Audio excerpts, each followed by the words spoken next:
시청자 여러분 안녕하십니까? 지난 3월 20일 국회는 보험료율과 소득대체율을 각각 13%, 43%로 인상하는 모수 조정안을 여야 합의로 통과시켰습니다. 역대 세 번째 국민연금 개혁이며 2007년 이후 18년 만의 일입니다.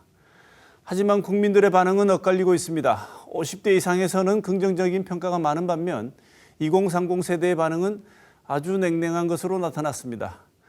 게다가 구조개혁이라는 큰 과제는 여전히 남아있는 상황입니다.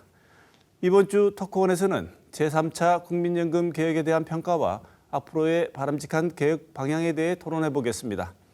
박승준 대구대 경제금융통상학과 교수 나오셨습니다. 어서 오십시오. 안녕하십니까. 오종원 공공운수노조 국민연금지부위원장 나오셨습니다. 어서 오십시오. 안녕하십니까.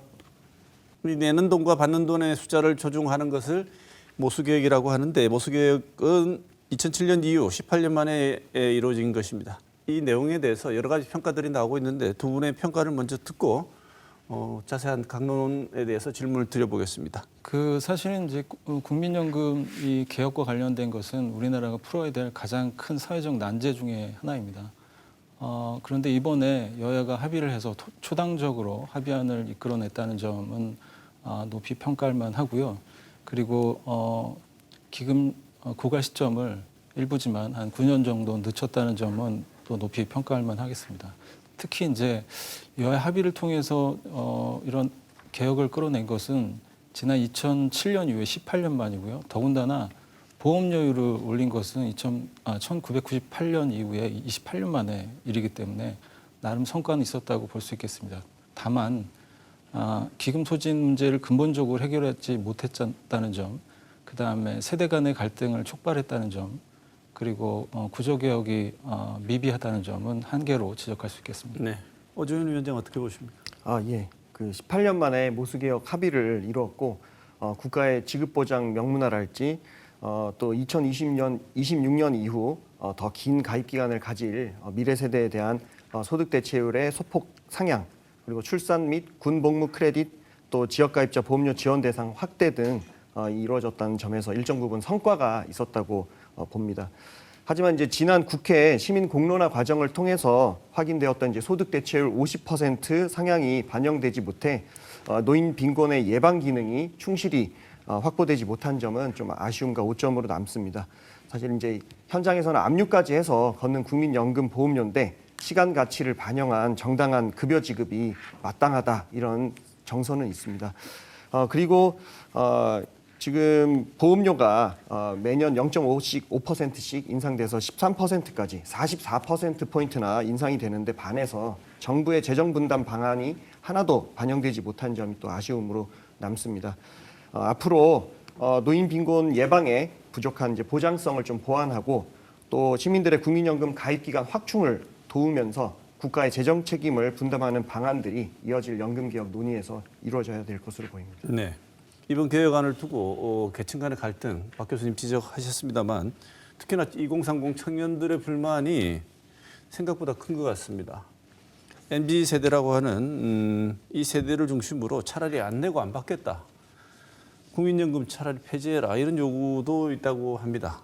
청년들에게 절대적으로 불리한 구조라는 지적에 대해서는 어떻게 보시는지 이번에는 오정현 위원장 먼저 말씀 주십시오. 청년들은 1998년, 2007년 그 재정 안정화 개혁으로 급여 혜택이 많이 감소했고 또 이번 그 연금 개혁 소폭 소득 대체율이 상향이 되지만 또 보험료가 부담이 증가해서 또 이제 상대적으로 불이익이 있다, 이렇게 볼 수도 있고요. 또 학업, 군입대, 출산, 육아 등 이제 청년기 생애 과업과 또 이제 열악한 노동시장 지위에 따른 가입 배제 문제, 이런 불이익 등이 가중돼서 좀 다중 분리 상태일 수도 있습니다. 하지만 이게 이제 실제적으로 그렇게 지금 따져서 이게 불리한지 어쩐지 이런 부분들은 한번 세부적으로 좀 분석해 볼 필요성은 있는데요. 이제 시중에 가장 큰 오해가 이게 중장년층만 소득 대체율이 한 번에 올라갔고 청년들은 부담만 하는 거 아니냐, 이렇게 보는데 이거 좀 오해의 측면이 있습니다. 국민연금은 실제적으로는 매년 그해 소득 대체율이 누적돼서 이제 연금이 되는 부분이기 때문에 기성세대는 이미 소득 대체율이 거의 다 완성됐고 지금 소득 대체율이 올해 41.5%입니다. 여기에서 내년에 43%로 1.5% 소폭 상향이 되는 부분인데 그렇다면 이제 그 소득 대체율 상향에 그 영향을 누가 제일 많이 받느냐 보면은 2026년 이후에 가입 기간을 가질 미래 세대들이 더 많이 가져가게 됩니다. 그래서 어떻게 보면 이제 청년의 노후 보장을 더 어떻게 강화를 하는 그런 그 연금 개혁이 이루어졌다 이렇게 봐야 될 것 같고요. 우리가 지금 이런 형평성을 논하기에 앞서 이제 사회보험이라는 점을 좀 감안해야 됩니다. 건강보험이나 국민연금 등은 이런 이제 질병이나 노령 이런 사회적 위험이 다가왔을 때 자원을 이전하는 이런 사회보험 기능이기 때문에 이건 뭐 이게 형평성을 따질 게 아니라 보험 원리에 따른 이런 합리적 대응이고 사회보험의 정상적인 위험 분산 기능을 형평성 문제로 치환해서는 또 안 될 것입니다. 박 교수님 어떻게 보십니까? 즉 20, 30대의 경우에는 역대 보험료를 가장 크게 내는 즉 이제 13%로 올랐기 때문에 13%의 보험료를 30년에서 40년간 납부하지만 수급 시에 받게 되는 수령액은 지금 기존 세대, 기성세대하고 동일한 43%를 받게 되어 있습니다. 그 더 중요한 본질은 청년들이 이대로 가면 은퇴할 때 기금이 고갈될 것이다라는 불안감에 시달리고 있다고 하겠습니다.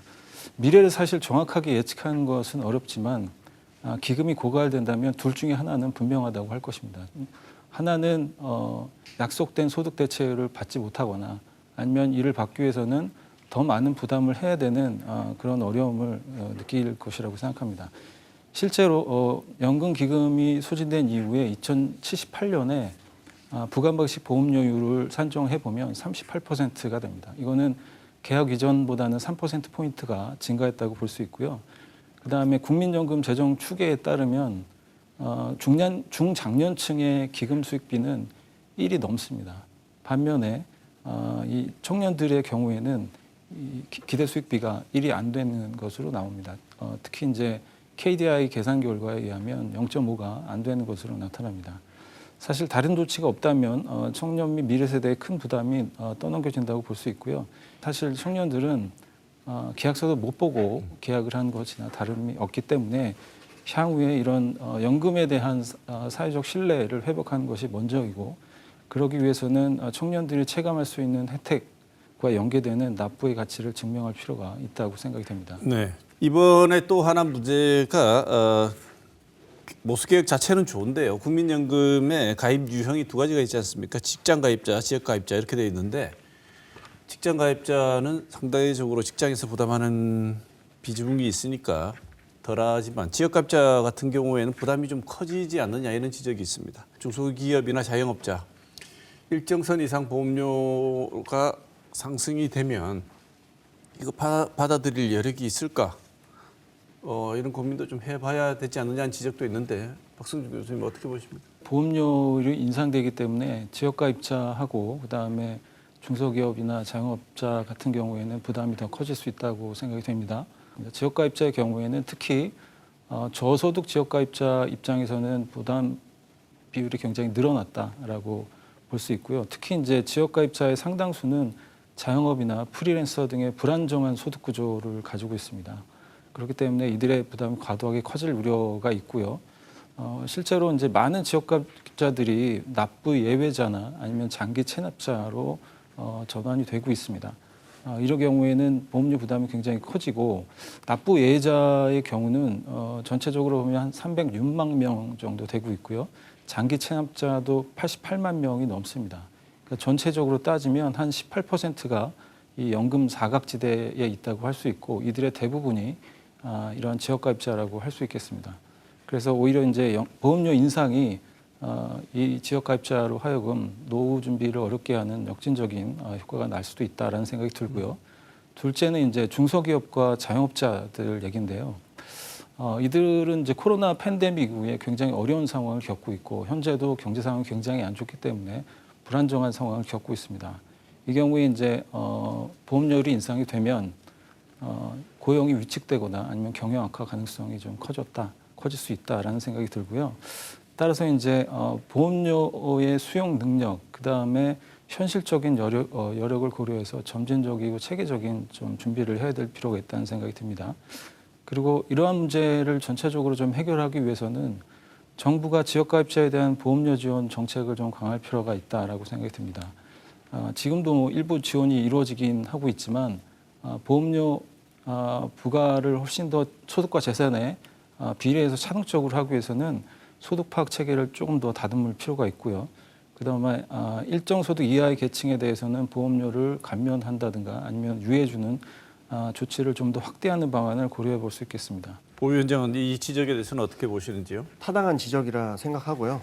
우리나라가 2023년 자영업 비중이 23.2%로 미국의 뭐 6.1%, 일본의 9.5%, 또 EU 27개국 14.4%에 대비하면 OECD 국가 중에 좀 높은 편입니다. 자영업자분들은 이제 보험료를 본인이 모두 부담하고 있어서 9에서 13%로 올라가게 되면은 상당한 이제 부담이 커지게 되는 겁니다. 중소기업도 마찬가지입니다. 중소기업도 이제 사용자들은 퇴직 급여를 부담하고 있기 때문에 부담 여력이 없는 사용자들은 부담을 크게 느낄 가능성이 높습니다. 지금 보면 우리나라의 이제 사용자 보험료 부담이 이번 연금 개혁으로 12.84%에서 14.84%로 높아지게 되는데 이 부담은 결코 뭐 다른 서구 국가들이나 이런 데 비해서 적지 않은 그런 수준입니다. 특히 요즘에 경제가 많이 어렵습니다. 그래서 그런 부분에 더 이제 부담이 될 수가 있는데 이때 필요한 역할이 바로 국가의 재정 분담입니다. 이미 이제 지금 우리 농어민 국민연금 보험료를 내시는 분들은 지원 제도가 있습니다. 그래서 이제 이런 부분들을 좀 참고해서 영세 자영자에 대한 지원 기간을 지금 현재 생애 12개월로 돼 있는데 이걸 좀 더 늘려야 되겠고요. 또 영세한 중소기업에 대한 지원도 좀 확대를 해야 됩니다. 지금 축소를 했던 두루누리 보험료 지원 제도가 있습니다. 지금 이직 등 빈번한 이직 등 여러 이제 불안정 노동 시장의 그 상황들을 좀 고려해서 다시 기존 지원 대상도 좀 확대를 하는 방식으로 개선을 해야 되고 10인 미만 사업장에만 지원하고 있는 부분도 30인 미만 사업장으로 좀 확대하는 등의 개편이 필요할 것으로 보입니다. 모수개 개혁 이후에 남아있는 쟁점 한번 살펴보겠습니다. 주요 쟁점 중에 하나였던 자동 조정 장치, 이번에는 도입되지 않았습니다. 이게 정부와 국민의힘은 재정 안정성을 높이기 위해서 자동 조정 장치 도입을 제안하고 있었는데 더불어민주당은 반대했고요. 어떤 역할을 하는 것이고 도입이 왜 필요한지 이거는 연금 담당하고 계시는 우리 오 위원장께 먼저 질문을 드리는 게 좋을 것 같습니다. 이번에 이제 정부에서 거론됐던 그 방식은 매년 물가 상승률에 따라서 인상되는 국민연금의 물가 연동률에 가입자 감소율을 빼고 또 기대 여명 증가율을 빼서 사실상 이제 물가 가치 연동 기능을 무력화하는 그런 이제 내용입니다. 그래서 이제 실제적으로는 사실상 자동 삭감 장치가 되는데요. 자동 조정 장치가 도입되면 소득 대체율을 아무리 인상해도 무의미하게 됩니다. 사실 공적연금에 대한 이해가 부족한 이제 정부 그리고 여당 일부 전문가들은 자동 조정 장치의 도입을 통해 수지 적자, 기금 소진 시점이 연장되는 등 이제 재정 안정화 효과가 나타난다면서 이제 이거를 개혁이 필요하다고 보지만 지금도 이제 턱없이 낮은 국민연금의 급여 수준을 심각하게 떨어뜨리는 희생을 통해서 얻어내는 반사 효과이기 때문에 이것은 이제 국민연금의 보장성을 훼손할 뿐 아니라 풍선 효과로 이어지는 공공재정의 지속 가능성을 또 훼손시킬 수 있다는 점을 같이 염두에 둘 필요가 있습니다. 네, 박 교수님 어떻게 보십니까? 네, 동감을 하는 바이고요. 일단 자동 조정 장치라고 하는 것은 말씀하신 것처럼 출산율이나 기대여명, 그다음에 가입자 수 같은 사회 경제적인 그런 변수의 변화를 반영해서 자동적으로 연금 재정의 지속 가능성을 강화하는 제도라고 할 수 있습니다. 장점이라고 한다면 정치적인 논란 없이 제도가 조정될 수 있다는 장점이 있고요. 다만 이런 자동 조정 장치는 재정의 안정화 기능에만 초점을 맞췄기 때문에 소득 보장 기능이 대폭 약화되는 문제가 있습니다. 실제로 국민연금은 기본적으로 물가 상승률만큼 매년 올려주게 돼 있습니다. 그런데 이 자동 장치를 적용한다는 것은 예를 들어서 지난번 정부가 제안한 자동 조정 장치를 예를 들면 기대여명 증가율, 그다음에 가입자 수 감소율을 물가 상승률에서 그만큼을 빼서 적용을 한다는 겁니다. 그런데 이 물가 상승률만큼 증가된다는 얘기는 연금이 복리 형태로 증가하는 것입니다. 이게 작지 않은 효과인데 거기서 일정 부분을 삭감하게 되면 그 삭감된 만큼의 복리 적용이 덜 되는 것이기 때문에 이게 생각보다 타격이 크다. 이걸 제가 러프하게 계산을 해봤는데 2030년에 100만 원을 수급받는 가입자가 있다고 한다면 이 사람이 20년이 지난 2050년에 물가 상승률만큼 예를 들어 2%를 가정하는 거죠. 하면 170만 원 정도 받게 되는데 이 자동 조정 장치를 적용하게 되면 2050년에 136만 원 정도로 떨어집니다. 그러니까 물가 상승률만큼 올라가는 거에 비해서 20% 떨어지는 거고 이걸 소득 대체율로 환산하면 43%가 아니라 33.5%로 떨어지게 됩니다. 그 해외의 많은 국가들도 자동 조정 장치를 적용하고 있는데 대부분 한 18%의 보험료를 내고 있고요. 일본도 18.3%에서 자동 조정 장치를 도입했습니다. 그래서 이게 앞으로 향후 계속해서 인구 조정이 발생한다는 점을 감안하면 삭감의 빈도가 굉장히 늘어난다. 그래서 요거는 필요 없다는 게 아니라 논의가 충분히 되어야 하지만 향후에 국민들이 얼마나 자기가 연금 대체율이 삭감되는지에 대한 정확한 정보를 알고 논의가 이루어져야 된다는 생각을 합니다. 네. 그래서 지금 보면 고령화 저출생 두 분 다 이런 상황은 이미 사실은 나와 있는 상황 아니겠습니까? 이건 예측이 아니고 나와 있는 상황인데 이런 상황에서 국민연금이 재정 안정을 달성할 방법은 국가가 개입하는 것 외에 즉 국고 투입 외에는 다른 방법이 딱히 있는 것 같지가 않습니다. 제가 잘못 본 건지 아니면 국고 투입 필요성이 가장 중요한 요청 사항인지 박 교수님 어떻게 보십니까? 일단 국고 투입 얘기를 하기 전에 우리나라 전체의 재정의 지속 가능성을 한번 살펴볼 필요가 있을 것 같은데요. 그 국회계산처의 전망에 따르면 우리나라의 국가 부채가 2022년에 한 1,000조 원 정도 됩니다. 이것이 2070년에 가면 7,000조 원으로 늘어나게 되고 GDP 대비 비중으로 보면 이게 192.5% 정도 됩니다. 그런데 여기서 이제 사회보장성 기금이 있습니다. 뭐 국민연금 뭐 이런 것들 포함한 것들인데 이것의 적자분을 빼면 한 180% 정도 되거든요.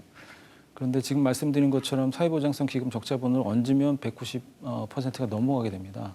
사회보장성 기금의 대부분이 이제 국민연금 적자분이라고 얘기할 수가 있겠습니다. 그렇게 되면 한 10% 정도 그 이상 늘어나는 효과가 있기 때문에 재정의 지속 가능성 측면에서 보면 사실 최근에도 정부에서 그 재정 준칙에 대한 도입 얘기를 많이 하고 있습니다. 그게 세계적으로 OECD 국가 기준으로 보면 한 60% 정도 GDP 대비 60% 정도로 국가 채무를 관리하도록 많이 권장을 하고 있는데 지금 예측을 해보면 그렇게 굉장히 높은 수준의 국가 채무가 형성이 되기 때문에 국고 투입은 신중할 필요가 있다라는 거고 국고 투입을 하더라도 국민연금의 관점에서만 보고 시행하면 안 되고 국가 전체 예산의 지속 가능성과 연계해서 살펴봐야 될 필요가 있다라는 생각을 합니다. 네. 국고 투입 필요성에 대해서 생각이 다르실 것 같은데 어떻게 보십니까? 예, 저는 이제 이 사회보험이라는 것이 이제 보험료로만 하지 않고 사실은 다른 나라들도 국고가 일정 부분 역할을 하고 있습니다. 이런 급격한 우리 고령화로 인해서 국민연금에 대한 재정 요구 확대를 보험료 인상만으로는 사실은 충당하기 어려울 수 있습니다. 또 보험료 인상에는 한계가 있습니다. 마냥 다 올릴 수는 없는 것이고요. 그렇기 때문에 이 저출산 고령화의 영향에 사회적으로 대응할 수 있는 수단을 이제 보험료뿐 아니라 다른 나라들이 하듯이 완충기금이랄지 조세 이런 부분으로 좀 다양화해야 될 것입니다. 조세는 사회보험 재정의 이제 요소가 될 수 있는데 이런 생산 방식과 노동의 변화 또 부의 원천에 지금 원천이 변화하고 있습니다. 자본소득이나 이런 것들이 확대되고 있고요. 또 불평등 심화 이런 사회 변화에 대응하기 위해서도 이제 가입자의 노동소득뿐 아니라 가입자의 자산소득이나 또 이윤 이런 것을 좀 확대할 필요가 있고요. 국민연금은 이제 그 소득 재분배 산식이 있습니다. 산식의 특성상 A값과 B값이 있는데 재분배 역할을 하는 A값에 대해서는 지금 가입자끼리 지금 재분배를 하고 있는데 이 부분에 대해서 OECD도 한국경제보고서나 한국국민연금 검토보고서에서 국고 투입을 좀 해야 된다라고 권고를 한 바도 있습니다. 또한 이제 크레딧이랄지 이런 사회 공헌에 대한 보상 또 경제활동의 취약성을 보완하는 이 보험료 지원 이런 부분에 있어서 국가의 책임이 또 필요합니다. 그래서 이제 이런 또 이제 국고를 투입하게 되면은 지금 국고에 2020년 소득세나 법인세를 기준으로 보면 상위 1분위, 2분위가 94%를 부담하고 있고요. 또 이제 근로소득세 그 연령별로 분석하게 되면 40대, 특히 50대가 가장 많은 비중으로 내고 있습니다. 당연히 이제 국고 투입을 하게 되면 세대 간 또 세대 내 그런 형평성이 좀 개선이 될 수 있습니다. 그래서 이제는 이 모수개혁 논의에 이제 구조개혁 논의를 할 때인데 국민연금 재원 개혁이 핵심이라고 이렇게 보고 세금 투입의 그런 방안들도 마련할 필요가 있습니다. 지금 투입하는 것이 나중에 미래에 막 대량 투입하는 것보다 훨씬 더 효과가 있는 것이 우리는 이제 지금 1,200조에 달하는 국민연금 기금이 있기 때문에 기금의 복리 효과까지 감안한다면 지금 현 정부가 좀 책임을 다해야 될 때라고 생각합니다. 네, 맞물려 있습니다. 정년 연장이랑 이 연금 지급 개시 시점하고요. 그래서 가입 상한 연령을 좀 올리자 조정해서 수급 개시 연령과 맞춰야 된다는 얘기들이 있는데 무슨 얘기인지 설명을 좀 부탁드리고요. 이 지적이 이런 변화가 필요하다고 보시는지요, 박 교수님? 네, 현재 국민연금 가입 상한 연령이 만 59세고요. 그다음에 수급 개시 연령이 조금씩 늘어나가지고 2033년에 만 65세로 이제 늦춰지게 됩니다. 그렇게 되면 60세에서 65세 사이에 연금 공백이 발생을 하게 됩니다. 이렇게 되면 노후 소득 보장에 굉장히 큰 문제가 발생한다고 할 수 있습니다. 반면에 이제 OECD의 많은 국가들은 그 가입 상한 연령하고 연금 개시 연령을 정확하게 이렇게 맞추고 있습니다. 우리나라도 최근에 이 정년 연장에 대한 사회적인 논의가 활발하게 진행이 되고 있고요.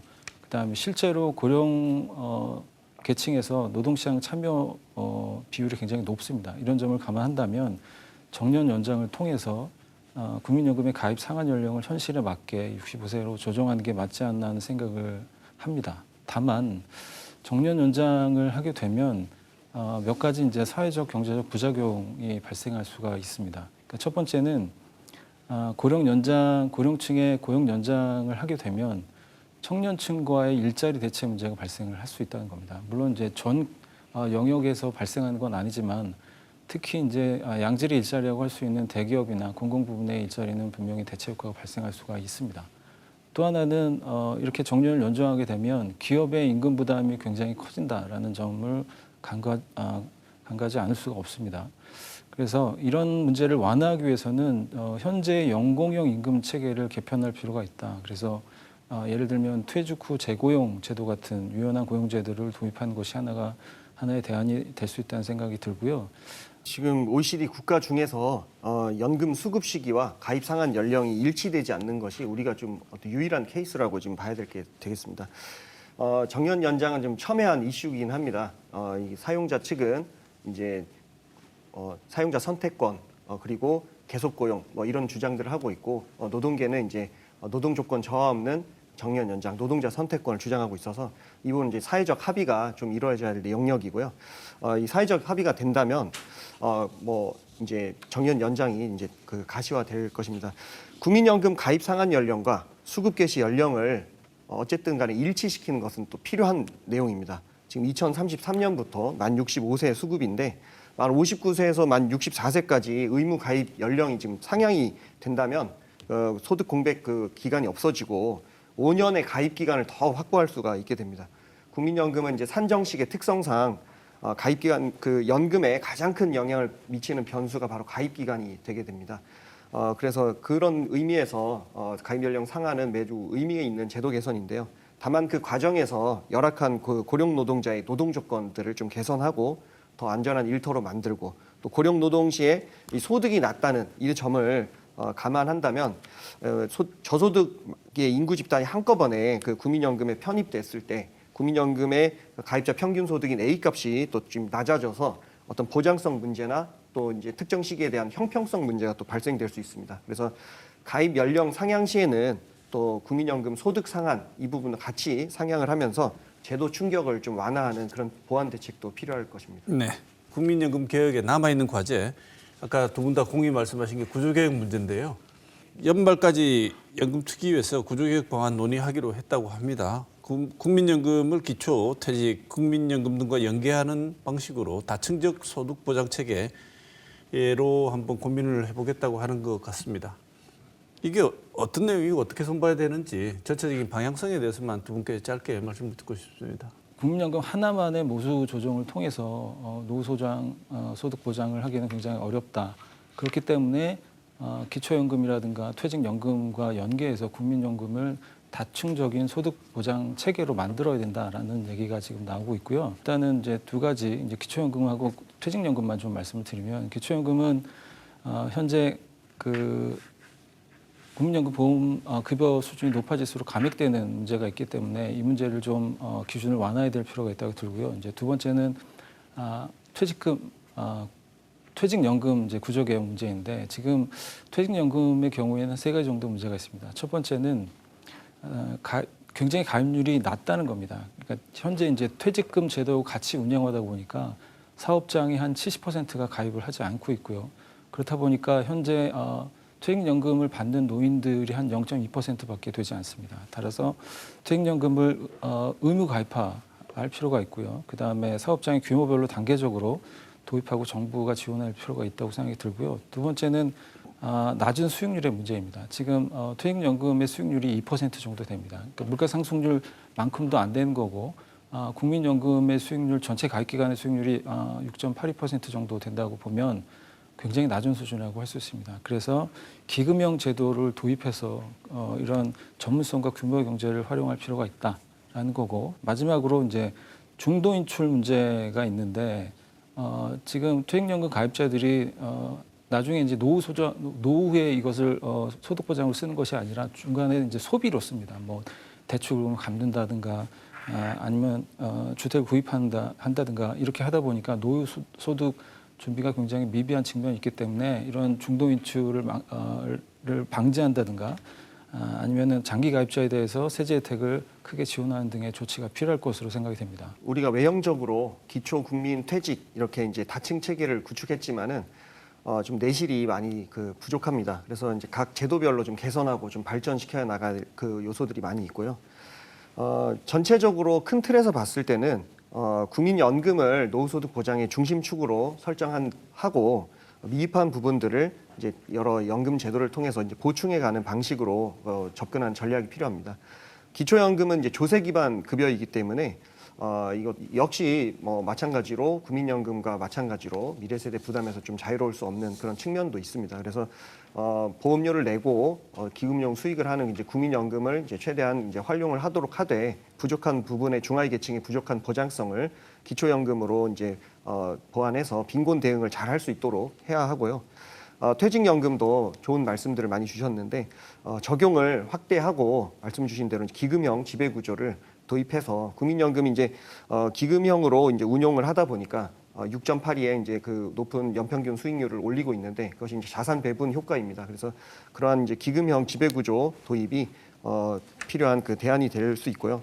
지금 현재 이제 중소기업 퇴직연금 푸른 씨앗이라는 기금형 퇴직연금 제도가 도입돼 있는데 이런 국민연금 역시 또 이제 그런 기금 운용의 인프라가 있기 때문에 국민연금 또한 공적 기금형 퇴직연금 사업자로 참여시키는 등 이런 이제 기금형 퇴직연금 제도가 좀 일반화될 필요성이 있고 또 이제 기금형 퇴직연금의 적용도 좀 확대될 필요성이 있습니다. 지금 배제되고 있는 1년 미만 단기 노동자 또 플랫폼 노동자 이런 분들에게도 적용을 좀 확대를 해야 되겠습니다. 네.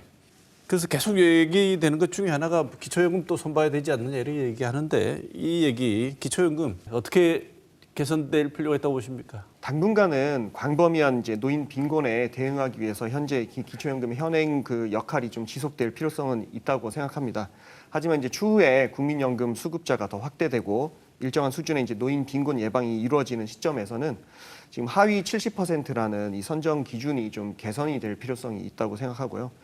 그 방편 중에 하나는 어떤 선정 기준액을 고정해서 물가에 지금 연동하는 식으로 그렇게 한다면 노후가 준비된 그 분들은 기초연금 수급 대상에 포함되지 않으면서 어떤 그 재정 부담과 수급의 구조가 좀 합리화되는 그런 그 방식이 될 것으로 보입니다. 네. 기초연금은 굉장히 지금 중요하고 특히나 이제 소득 보장이 1층이기 때문에 저소득 노인들한테는 굉장히 핵심적인 역할을 한다고 할 수 있고요. 그러나 이제 문제점이 좀 있습니다. 아까 말씀드린 것처럼 국민연금 수급액이 많아질수록 감액되는 그런 설계 구조를 갖고 있기 때문에 국민연금 가입 유인을 저해하는 역진적인 구조라고 할 수 있습니다. 실제로 2023년 기준으로 보면 국민연금 월 급여가 48만 4천 원 정도 되면 기초연금이 대략 한 절반까지 감액이 됩니다. 또 하나는 지금 기초연금 기준금 연금액이 계속해서 증가하고 있습니다. 그래서 2024년으로 보면 1인 가구당 33만 5천 원 정도 됩니다. 그러니까 이게 2020년에 비해서 한 8만 원 정도 늘어나는 굉장히 증가율이 빠른 상태이기 때문에 이건 역시 이제 국민연금 가입의 매력을 떨어뜨릴 수 있다는 문제점이 있습니다. 그래서 이렇게 국민연금의 소득 재분배 기능하고 그다음에 기초연금이 혼재돼서 운영되는 이런 점은 이러한 미래에 그 연금소득의 설계를 좀 어렵게 하고 노후소득 보장도 약화된다는 측면이 있습니다. 그래서 저는 국민연금은 앞으로 이제 소득 비례형으로 가고 그다음에 소득 재분배 기능은 기초연금으로 이관하는 게 맞지 않나라는 생각이 들고요. 실제로 보건복지부에서 5차 국민연금 종합 운영 계획안에서 이 문제를 공론화할 것을 시사하기도 했습니다. 다만 이렇게 국민연금하고 기초연금이 지금처럼 이렇게 감액되거나 아니면 이렇지 않고 분리가 된다면 기초연금의 재정 부담이 굉장히 커질 수 있다라는 점이 있고 또 하나는 국민연금을 고소득으로 받는 사람들은 더 많이 받게 되는 문제, 즉 역진성의 문제가 있기 때문에 이를 해결하기 위해서는 소득 수준에 따른 차등적인 지급 구조를 만들 필요가 있다라는 생각이 듭니다. 그래서 모든 노인에게 기초연금을 뭐 예를 들어서 지급하되 중간과 저소득층에는 전액이나 고액을 주고 그다음에 고소득층은 일부 감액하는 이런 차등적인 제도를 통해서 형평성과 수급 요인을 제고시키지 있지 않을까 이런 생각을 합니다. 네, 공무원 연금 많이 받는데 사학연금도 있는데 군인연금도 있는데 이 사람들 연금 많이 받는데 왜 많이 받는 연금은 손 안 대고 국민연금 얘기만 자꾸 하느냐 이런 얘기 항상 나옵니다. 직영연금 그대로 두고 국민연금만 손댄다는 거 이거 형평성에 어긋난다 이런 얘기들이 있는데 직영연금도 굉장히 중요한 문제일 것 같습니다. 직영연금 어떻게 해야 될까요? 예, 지금 2015년 제도 개혁으로 국민연금과 직영연금의 이제 형평성이 어느 정도 맞춰졌지만 이번 연금 개혁으로 좀 달라진 점이 이제 생겼습니다. 그래서 추가적으로 형평성을 제고하는 부분이 좀 필요할 수 있다 이렇게 보고요. 다만 이제 뭐 많이 언급하시는 어떤 통합이랄지 이런 부분들은 이게 이제 행정 통합이냐 또 재정 통합이냐 이렇게 놓고 볼 때 자칫하면 이제 국민연금 그 기금으로 지금 공무원 연금의 부족분을 채우는 식의 재정 통합으로 이제 오해될 수가 있는 부분이 있기 때문에 좀 그런 부분들은 좀 신중하게 지금 접근이 돼야 될 것 같습니다. 그래서 이제 정리하면 일반 국민과의 형평성을 고려한 제도 개선이 이제 이루어져야 될 텐데 직영연금에 인사 정책적인 또 기능이 있습니다. 그래서 이런 부분들을 고려한 종합적인 개혁이 이루어져야 된다 이렇게 생각합니다. 공무원연금의 경우에는 2015년에 한번 개혁된 적이 있습니다. 그래서 보험료율을 14%에 18%로 올렸고요. 지급률도 1.9에서 1.7%로 떨어뜨렸습니다. 그리고 최근에 그 말씀하신 바와 관련해서 통합 얘기가 많이 나옵니다. 그러니까 직영연금하고 국민연금하고 이제 통합하는 방안에서 얘기가 나오는데 이제 고려해야 될 사항이 있습니다. 이제 특수 직영연금 같은 경우에는 말 그대로 특수성이 있고요. 재정 상황이 좀 다른 측면이 있습니다. 특수성의 경우에는 예를 들어서 공무원연금의 경우에는 퇴직금이 없습니다. 그러니까 퇴직연금 제도도 적용받을 수 없는 문제점이 있고요. 그다음에 보험료율도 지금 현재 개정되긴 했지만 국민연금은 9%였고 그 전에는 공무원연금은 18%였습니다. 그러니까 2배 정도 높았고요. 그다음에 가입 기간에서도 차이가 많은데 공무원연금의 가입 기간은 33년이 좀 넘고요. 그다음에 국민연금의 경우에는 19.2년 정도 됩니다. 뭐 사학연금, 국민연금도 한 29년, 28년 정도로 가입 기간이 굉장히 길기 때문에 받는 연금의 수령액이 차이가 날 수밖에 없다는 점이 있고요. 이런 점을 이해하는 것이 단순하게 이제 제도를 그냥 비교하고 오해를 줄이는 측면을 해소할 수 있다라는 생각이 들고요. 또 이제 말씀드릴 거는 만약에 통합을 했을 때 어려움을 겪을 수 있는 게 첫 번째로 재정적 부담입니다. 지금 공무원연금은 아시다시피 재정 적자를 겪고 있기 때문에 이것을 통합했을 때 국민연금의 기금 고갈이 한 5년에서 10년 정도 빨라진다는 그런 분석도 있습니다. 그리고 급여 산정 방식이나 아니면 법률 시스템 등등의 차이가 있기 때문에 예를 들어서 공무원연금의 그 정부 보전금하고 그다음에 국민연금의 기금 간에는 회계적 충돌 가능성이 있습니다. 그래서 제 생각에는 완전 통합보다는 점진적인 조화, 그다음에 부분적인 연계를 통해서 형평성을 제고하는 것이 필요하다. 그렇게 하다 보면 예를 들어서 급여 체계나 보험료를 조정해서 맞추다 보면 장기적으로는 통합도 가능하지 않을까라는 생각을 합니다. 네. 두 분 말씀을 들으면서 제가 오늘 든 생각은 이게 단순히 내가 낸 돈을 돌려받는 저축의 의미가 아니지 않습니까? 우리 공동체가 다 같이 우리 공동체를 유지하고 함께 살아가는 데 드는 비용이 포함되어 있다고 생각하시면 서로 조금씩 더 참아내고 바꿔가는 방향에서 동참할 수 있지 않을까 이런 생각도 해봅니다. 두 분 말씀도 오늘 같은 큰 차원에서는 그런 비슷한 말씀 주신 것 같은데요. 오늘 두 분 박승준 대구대학교 경제금융통상학과 교수, 오정환 공공운수노조 국민연금지부 위원장 두 분 모시고 좋은 말씀 들었습니다. 오늘 이 시간 여기서 마치겠습니다. 고맙습니다.